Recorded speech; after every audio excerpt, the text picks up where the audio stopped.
Hello and welcome to PFF Fantasy Football Podcast, USFL Monday edition. I'm your host, Ian Hartitz. Hope you guys had a great draft weekend and maybe caught some live football as well. Yes, I was sadistic enough to sit through just about every single one of these games. In the final game on Sunday night, I did miss the first half, had to catch up on the highlights. Love my fiance. I'm not so sure she would love me if I had to, tie off every single Saturday, Sunday afternoon for this league, but I try my best, and believe you me, caught up. We've analyzed the stats, analyzed the film, and we are now ready to go. So another fun week of action, people. And, you can go on Twitter and complain about it, but it's football. It's football. I hate people that complain about football, whether it's a shitty Thursday night game or a USFL game on Saturday afternoon. If you don't have anything nice to say, what are you saying it at all for? So for all of you that do appreciate the USFL, I appreciate you. And let's break down what happened, starting with the Tampa Bay Bandits taking down the Houston Gamblers 27-26.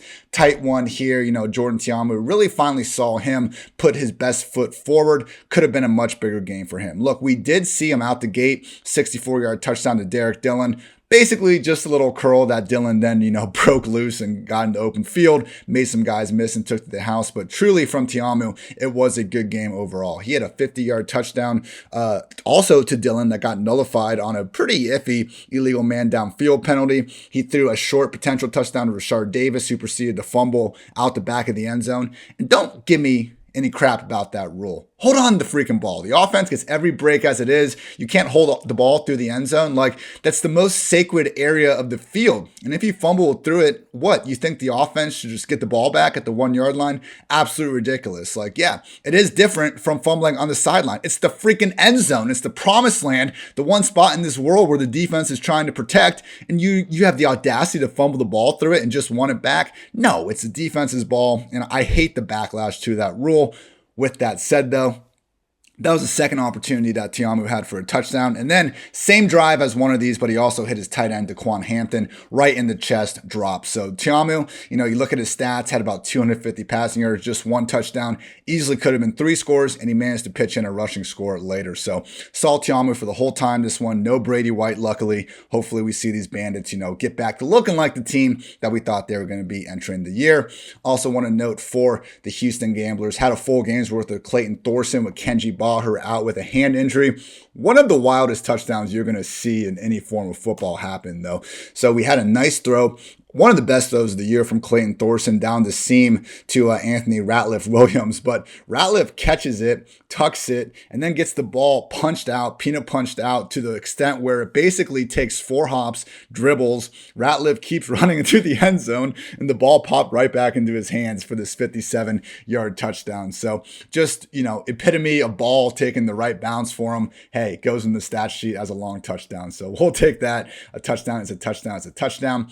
One of the best players in this game, though, was running back Mark Thompson, someone that we highlighted in our preview episode as a running back, really dominating his backfield. Boy, did he ever in this one. The man, 6'2", 235 pounds, didn't stop him from taking 155 yards to the house, broke 4 tackles along the way. Overall on the week, 10 forced missed tackles. On the season, Mark Thompson is the USFL's overall RB1 rushing yards. And if you take his yards after contact, which is 253, that's more than any other running back or player has just rushing yards. So we've seen this happen with Derrick Henry and Nick Chubb a couple times in the NFL.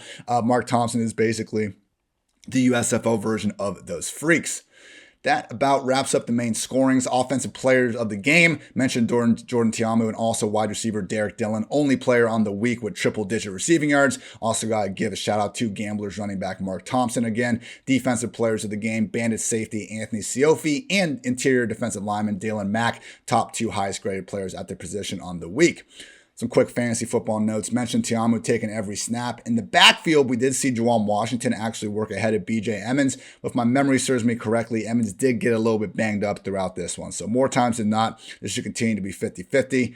John Franklin, Derek Dillon, and Rashard Davis were the top 3 wide receivers for the Bandits, but it really was Franklin and Dillon more than anything. While Dillon got the touchdown and got all those, fantasy and got all the fantasy points that we were looking for, Franklin did continue to get some of those Wildcat snaps. So the fact that Franklin is getting legit rushing usage on top of a full-time receiver role, he's someone that I think could bust out a little bit more in future weeks. And then we also saw, just some spare usage from the other guys in the offense. On the gambler side of things, again, Mark Thompson, 67% snap rate, 24 carries and 3 targets. He's working well ahead of Dalen Dawkins, even on pass downs, which is fantastic to see. In the wide receiver room, Isaiah Zuber caught another touchdown. Well done. I mean, he had a couple great catches in this one of the contested variety.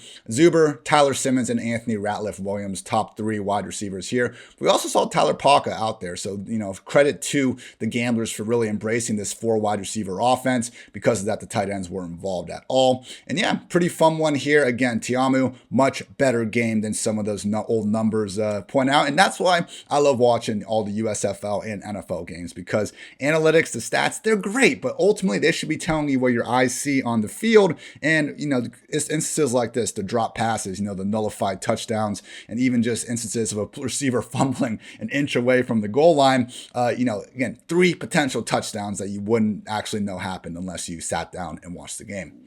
Next up, game of the week, Saturday night, Birmingham Stallions took down New Orleans Breakers 23-13. Took a while for this one to get going. I mean, it wasn't a touchdown until about the midway point of the second quarter. 47-yard touchdown from Jamar Smith to Marlon Williams.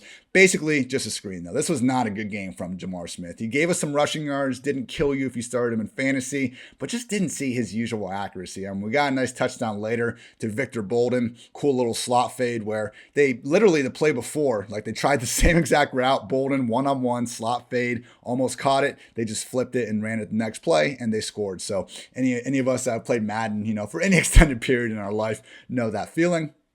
But that was basically it for the Birmingham Stallions on offense. I mean, just didn't get a ton going. Again, credit to Victor Bolden. He probably had the best game of the group on the offense for that side of the ball. The real star of the game, though, was Johnny Dixon for the New Orleans Breakers. 2 more touchdowns. He's now tied for first in receiving touchdowns. He's outright first in receiving yards, and he's second in receptions on the season. So Johnny Dixon, the former Ohio State starting wide receiver, really emerging as one of the better options in the USFL. And that was about it, guys. Not the best game. Scooby Wright played fantastic, 17 tackles in this one, and honestly should have had a pick. I mean, the second touchdown to Johnny Dixon went right in between Scooby Wright's hands. So Kyle Sloter was our fade of the week, and he ended up playing every snap, played through, the groin, the wrist, and the shoulder injury that he's been on the injury report with. But at the same time, did take his first sack of the season. That Birmingham pass rush was looking awfully legit out there, and just didn't, seem to be fully comfortable throughout the game. So it did work out with fading Kyle Sloter, just because, again, when you're facing this sort of pass rush and not at 100%, that's just not the situation that I'm going to be going after in Fantasyland. Mentioned Johnny Dixon, definitely the player of the game here. And on defense, Stallions linebacker Scooby Wright. Again, tough to not be player of the game with 17 freaking tackles. Also, I'll give a shout out to Breakers edge defenders, Henry St. Amar and Sharif Miller. Top 2 highest graded defenders on the week, combined for 9 pressures and a sack in this one. Quick fantasy football notes here for the Stallions. Again, Jamar Smith took every single snap. Alex Magoo, though, I believe was listed as probable, maybe questionable. He's getting close to returning. This was not the sort of performance that I think is necessarily going to get Smith this same sort of drop back rate even once we see Magoo back in the picture. So really keep an eye on these injury reports. I know we'll get to the fact that not all these injury reports are always accurate here in a couple minutes, but with Jamar Smith, if Magoo is going to be back, would probably expect more of a 2 quarterback system. At running back, CJ Maribel really took a step forward in this one. 16 carries, 6 targets, dominant, league high 76% snap rate. Tony Brooks James in previous weeks have been working more side by side. Maybe this is a sign that CJ Maribel is going to be the undisputed lead back in Birmingham moving forward. But the one good thing Birmingham keeps doing for us is condensing this wide receiver rotation. Victor Bolden, 100% snaps. Marlon Williams, 93%. Osiris Mitchell, 84%. Bolden now leads the entire USFL in receptions on the year. Also, shout out to Kerry Angeline, 122 air yards for a tight end. He ran around 93% of the dropbacks. There's really only 3 tight ends at this point in the USFL that are worth a damn in fantasy. Thought it was going to be Cheyenne O'Grady, from the Bandits after that huge week 1, but now he's splitting time. So Kerry Angeline, Bug Howard, and Sal Cannella are really the only guys used enough in their offense to warrant fantasy consideration. On the breaker side of things, mentioned Kyle Sloter being out there for each and every snap despite playing through the pain. But when he is healthy and at least, willing to try to play through the pain, he is one of the few quarterbacks in the USFL guaranteed for 100% snaps on a weekly basis. I said 76% was actually the league high snap rate. I was wrong. It's actually 80% for running back Jordan Ellis, one of our top, rated players going into last week. He didn't end up finding the end zone, but my God, 27 total carries and targets. TJ Logan's going to be out another week. We should once again expect Ellis to be leading the way. There is a little bit of concern about, Larry Rose coming back in the picture. We saw the same thing with the Stars. Matt Colburn, his first game back from injury, wasn't super involved. So I'm not saying Ellis would be an 80% guy each and every week without Logan, but he should be at a minimum the pretty clearly established lead back. At wide receiver, worked out for us, fading Jonathan Adams a week after he just looked so good, but he is the clear-cut number one in this offense on a route basis, 98%. Last week, though, at least, Sean Poindexter and Johnny Dixon were the two guys. Hey, quiet. Dogs are getting hyped up. USFL season is in the air. Sean Poindexter, 9 targets. Johnny Dixon, 10 targets. They end up leading the way. But any given week between Adams, Poindexter, and Dixon, those are your top 3 guys to be targeting in New Orleans. Also mentioned Sal Cannella as one of the top 3 tight ends. 8 targets himself, 91 air yards, and a 94% route rate. Again, win is a win. Not the best performance for Jamar Smith, though. I do think we're going to see him maybe take a little step back in fantasy land once McGough is healthy enough to go. Michigan Panthers dominated the Pittsburgh Maulers. This one was surprising, man. We hadn't seen anything from Michigan to really think they had this performance in them. Credit to them for getting it done. 24-0. Wasn't really all that close. Started off the game with a Paxton Lynch start out of not nowhere. Shea Patterson certainly hadn't earned the job, but also a situation where we just didn't know if Lynch was ever going to get that chance. He did, and, we mocked Jason Garrett a lot in week 1 for the Josh Allen comp.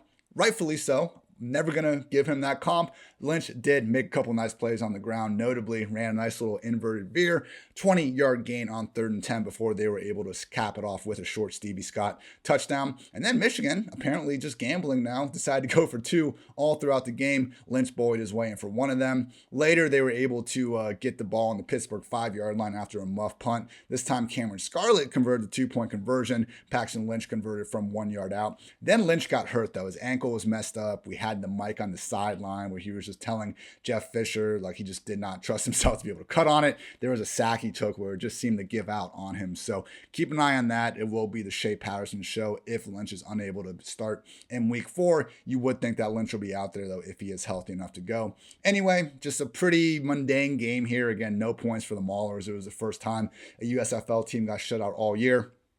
Finally, in the fourth quarter, Reggie Corbin scored from 4 yards out before Patterson added another 2-point conversion to make it 24-0. Yes, Reggie Corbin, the man that we were told from the USFL freaking Twitter account was on the inactive list, wound up playing and wound up going for 120 yards. The dude ripped off like a 65-yard run on the last drive of the game when nobody even cared anymore.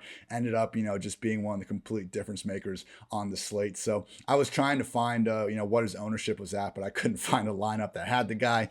This is a letdown, USFL, and this is the one thing I think it's fair to kind of complain about from the weekend. Us DFS grinders and the ones actually digging through this, we are the ones trying to give some clarity and just to this league and try to hype it up and stuff. And if we can't even get accurate injury reports, it's going to hurt, the overall interest in the product. So please, guys, we're not asking much. I don't need a daily practice report even, but don't tell us someone's inactive and then have them go out there and work as the freaking lead running back. Is that too much to ask? I really don't think it is. Players of the game, got to be Reggie Corbin. Again, going for 133 yards while not even being active, just truly impressive. He was good out there, though, all jokes aside. 3 explosive runs and forced 4 missed tackles along the way. And defensive players of the game, look, it's just the entire Panthers defense. The Maulers, 228 total yards on 53 plays, only had 1 turnover. This was just a dominant effort from start to finish. Credit to everybody involved. with some of the fantasy stuff. I mentioned the Paxton Lynch injury led the way for Shea Patterson, but man, this was just Jeff Fisher football, baby. 72 total passing yards in this one for the Panthers, still won by 24. Reggie Corbin, Stevie Scott, Cameron Scarlett, three-headed committee. I'm assuming Corbin is going to probably be a chalkier running back after this performance, and he looked good, but we want to stay away from these three-back committees when all these guys are healthy in Michigan. That's exactly what they're utilizing. Lance Lenore, we went back to him after last week. He still didn't give us that big of numbers, but my God, to do his first team all air yards, 125, I believe that's the most on the week. Dominant 96% route rate. Devin Ross, the only other really pass catcher worth a damn in Michigan at this point, in an offense that continues to use three tight ends. Why would you consistently do that? Whatever, I guess you won. Disappointing on the Maulers was that Josh Love, who really had been playing as one of the better USFL quarterbacks in the first 2 weeks, went back to a platoon with Kyle Luletta, just seemed to kind of break the rhythm of either guy involved. So also got Mikey Daniel, a fullback, playing 42% snaps. That's not helping the tight ends. It's not helping the running backs either. But we did see Madri London take a short lead over Garrett Groshek. This has gone back and forth a little bit. I anticipate it continuing to do so. It reminds me a little bit of what we were talking about earlier with Jawan Washington and BJ Emmons over for Tampa Bay. It's just a 50-50 committee. It might go up 5 or 10% either way during any given week. Wide receiver rooms, Trey Walker, Brandon Mack, and Delvin Hardaway, easy top 3 wide receivers for the Pittsburgh Maulers. And Hunter Thedford playing nearly every snap at tight end, just a 69% route participation rate. Nice, but also not that nice. Final thoughts, again, shout out to the fighting Jeff Fishers for getting that W with just 72 passing yards. I do think that this game, more than anything, it was an indictment on the Pittsburgh Maulers maybe not being as good as they were. Hey, Jeff Fisher, say what you want about the man. He knows how to claw his way back to 500. Panthers are on pace to do just that sooner rather than later. Last game of the week, New Jersey Generals took down the Philadelphia Stars 24-16. Brian Scott got going early. Bug Howard, 42-yard touchdown. Kind of a bullshit play. I'm on record plenty of times. I hate taking away a guy's big play. Saquon Barkley busted an 80-yard touchdown, and the storyline as well. If you look at his other 13 carries, he only gained 20 yards. And it's like, no, it doesn't work that way. A lesser player wouldn't have made that big play happen. We can't just take away the big plays. Just like we can't take away the shitty plays, but, we got to consider the whole package. Now, there is an exception, and the one kind of example I've used was Bilal Powell, Jets, takes a carry up the middle, basically trips over his own feet. Not a single defender touches him. He stands up and then goes 75 yards to the freaking house. So every now and then there are these plays where the defense gives up, and it is kind of bullshit. That is what we had going on here. So, hey, heads up play by Bug Howard, but he slid and caught the ball. Nobody touched him, and he got up and ran the rest of the way. So, not all 42-yard touchdowns are created equal when we actually watch and see what happens. It took a while again for anyone to find the end zone. Ended up being Darius Victor, basically the number one vulture in the USFL at this point. We've been behind Trey Williams because all the metrics tell us he's the number one back. The one problem is the goal line situation where he has to deal with not only Darius Victor, but also DeAndre Johnson. Ultimately, Trey Williams led the team in rush attempts and rushing yards, but he did not get any of their 3 scores on the ground. So you would like to see that reverse at some point. Right now, though, Darius Victor, basically like the James Conner of this league with, DeAndre Johnson almost working as a similar version of Kyler Murray. And of course, we have Chase Edmonds being our Trey Williams in this NFL USFL mix. Brian Scott, unfortunately, he was coming in injured. He wasn't able to practice for a bit with a knee injury, wasn't able to play for the entire second half, led to Case Cookus getting in there and looking solid. I'm not saying Cookus is better than Brian Scott. Maybe he is, but this is not one of those situations where if Scott is not playing, then I think we need to completely eliminate this offense. They're still going to be pass happy, and Cookus kind of showed what it takes to extend the play, make some good throws out there, end up finding DeAndre Overton from 6 yards out. And again, nice extended play. I don't think Case Cookus is a complete liability out there. Final score of the game was a DeAndre Johnson, just short rushing touchdown. Hey, it had some passes in there. DeAndre Johnson averaged 16 yards per attempt in this one, but it's all based on his rushing threat. They had a completion to their tight end, Woody Brandom, that was just an RPO and a dump off after all the defense committed to the run, and there was no one to stop Brandom. We had 21-yard screen to Williams, but guess what? In Fantasyland, all these yards count equal, and it's a complaint that we see Lamar Jackson and Jalen Hurts get. They're not really earning their passing yards in the same way. but they have that rushing threat. Defenses are forced to not defend them the same way. If they just try to play man coverage and turn their backs like they would against, a pocket passer, these rushing quarterbacks will kill them for it. So it's just a piece of the puzzle, and it's something that I don't think we consider enough when talking about quarterbacks. But credit to DeAndre Johnson, played the entire second half. It seems like he maybe is finally breaking out of this platoon alongside Luis Perez. Certainly seems like Johnson gives them the best chance to win, and for that reason, he was player of the game. 11 carries, 94 yards, and a touchdown. I mean, guys, 9.4 yards per carry and 6.2 yards per attempt. DeAndre Johnson out there doing the damn thing. Trey Williams and Darius Victor obviously completing the rushing attack. Defensive players of the game, Generals D lineman Tyshawn Render and Kalani Vakamialo combined for 9 pressures and a sack. Great job by them. Quickly, some workload notes, and we will get out of here. Again, mentioned DeAndre Johnson was splitting things mostly with Luis Perez, honestly, through the first 8 quarters of the season. In this one, the second half, though, he was the clear-cut lead guy.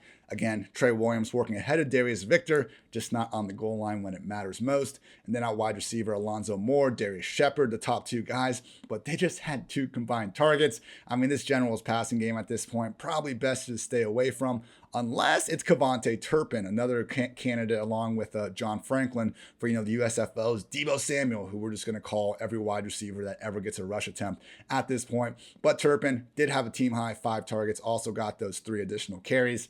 Probably not worth it, but the dude's shifty, and if there is going to be a wide receiver to target, might as well get the guy that's also moonlighting as a running back. With the Stars, talked about Brian Scott's injury. That led to Case Cookus going out there doing his thing. Paul Terry dominated the workload in this one. 6 carries and 9 targets. This was with Darnell Holland out and Matt Colburn coming back from injury. So if I had to guess, Colburn wasn't healthy enough to be out there. So he just, only touched the ball twice, played on 18% of the snaps, and it was the Paul Terry show. Assuming Darnell Holland's going to be back next week, would expect a 3 running back committee led by Terry and Holland. Wide receiver room, Jordan Sewell, DeAndre Overton, clear-cut top 2 guys, Devin Gray, Maurice Alexander, and Chris Rowland, all banged up to various extents, just weren't as heavily involved. I mean, this is free-flowing week to week. Maurice Alexander had 2 tutties, I believe, last week. He gets pushed down to the wide receiver 4. Chris Rowland was their wide receiver 1 in week 1 in terms of just targets and production. He's now working as the wide receiver 5 coming off of injury. But the one thing we do like is Bug Howard out there talked about the little fluky nature of the touchdown. Either way, though, 76% route rate. That's back-to-back weeks. He has been a full-time player, and the fact he was able to maintain this even with Chris Rowland coming back in the picture makes you think that Bug Howard has a pretty established role in this offense. He's a slot receiver. He is the Mike Gesicki of the USFL. Only 13 of his 99 snaps this year has Bug Howard actually lined up as an inline tight end. So the dude lines up as a wide receiver 87% of the time, but we still call him a tight end because at some point someone wrote a T and E next to his name as a position. It just confuses me, everyone. Like, don't believe every damn thing you read. Haven't we learned that? Like, I want to question everything, most importantly, tight ends that actually play wide receiver. Because, like, if I don't do it, who the hell will? So that's going to wrap up this edition of the PFF Fantasy Football Podcast. Appreciate you guys tuning in with me and following along with the USFL. Again, it's not the NFL. It's not even Division I college football. Guess what's not being played right now? The NFL or Division I college football. So here's to hoping, some of the teams get their injury report shit together. But we'll be back watching on Saturdays and Sundays throughout the spring regardless. So I'm Ian Hartitz. Thanks again for tuning in. Until next time, take care, everybody.